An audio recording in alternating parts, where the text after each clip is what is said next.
everybody, welcome to day number 35 of the Barnhouse renovation. And so electrical's done, out of the way. We have our lights, they're up and running. The other thing is we've got a couple of utility lights that we're going to put in ourselves, but that didn't require any specific electricians to be here to do that. So what we did in the 2 days since we were last here was we got this floor all sealed and done. So let's take a look at that.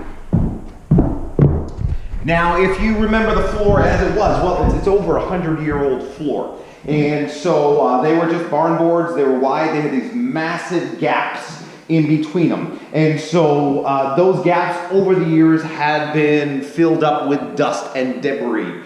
And so the first thing we had to do, and we did this while we were waiting on things, so we're going back a day when we were kind of leapfrogging with the electrical work that was being done. And Aiden came in here and he took just a sprayer, vacuum, and he went through every single grout line and he cleaned them out. And then once those were done and cleaned out, well, then we had to fill them. And I'm talking, it looked like it was flat, but in reality, those were about maybe a ½ inch gaps between those boards. And so the big trick with wood of this age, and the one thing that I've learned, is you've got to allow it to expand and contract with the weather. And so in order for that to happen, I wanted to fill the cracks so that it wouldn't fill up with dirt again. And the product that we used for that is actually a masonry product, or it's touted as a masonry product. It's a flexible polyurethane caulking. And so it's used to fill cracks between masonry and wood, masonry and brick. And it's, that had to go in. And so that went in between all the lines. And you can see a shot here before, you can see a shot here after. And believe it or not, that was an entire day to get all of these lines filled up. And that was a lot of caulking, I tell you. Now, for a project like this, if you're doing it, I actually used a pneumatic caulking gun for it. If you were going to be doing that by hand, you would absolutely kill your hand from all the squeezing that's required on that caulking gun in order to get it in. So a project like this, got a compressor, invest in a hydraulic caulking gun for that. And so that went in. And then once that went in and it dried, and it took a full 24 hours to dry, well, then we could actually put on the paint. And this is a great paint. This is a outside exterior decking paint. It's got a sanded texture to it. It's rubberized. It's meant to go on old wood. It's meant to refresh it. So we're really expecting this to be able to hold up over time.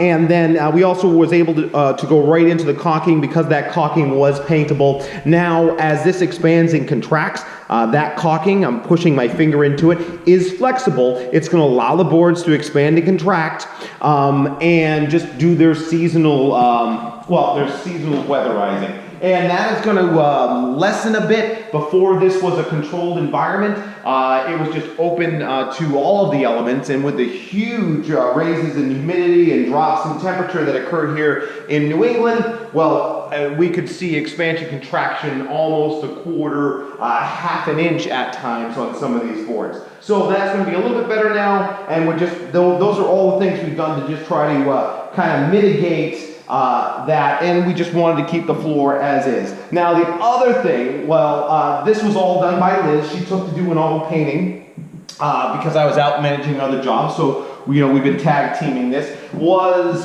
we unwrapped the stairs. And so the stairs are unwrapped.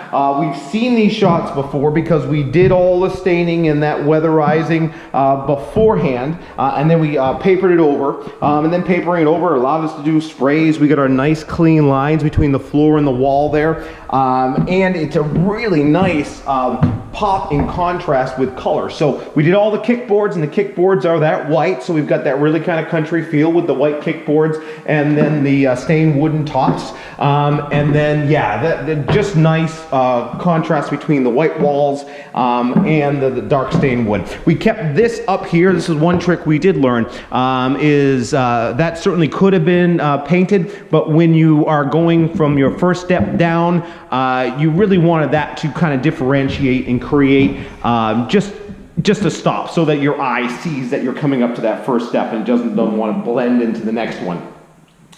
And then the other thing we're doing, or we started to do rather, is we're getting ready and prepping our ledge that's going to go here on top of our knee wall. And so this is the first board. The second board is getting put in here. And these are just nice spruce pieces that we got, and it's all just 2x stock that we're squaring off and planing and putting in here. Going to give it really kind of a rustic look to it. And that's going to be stained a darker wood. It's actually going to be an accent wood that we're going to use on the railings, which aren't in yet, but it's going to be a dark, and it's an old Masters product, and it's something called Spanish oak. And so that's going to come all the way over here, and then it's going to bang a right, and then we'll have a nice top that'll go on this, nice and thick, with all the rounded edges and everything fit in. So aside from that, here we are, getting close to wrapping this up. We're going to get all the molding laid out on sawhorses so that the molding can get painted before it goes in. And then we're going to do all our molding and trim around the windows, the kickboards that are going around the floor, and then, well, we just have to put in the rest of our work lights and our countertop. So that's it. We're really here. We got the finish line in sight. At least for this part, the downstairs is going to, well, it's going to take a little bit longer because there are utilities that we have to consider for that. But getting Liz up and in here and into a new workspace is going to be huge. So, okay, check back in a couple of days to see where we're at. And then that's it. Thanks for following along. Leave a like, ask any questions, and here's just hoping that these videos help you out, give you a little bit of guidance on your projects.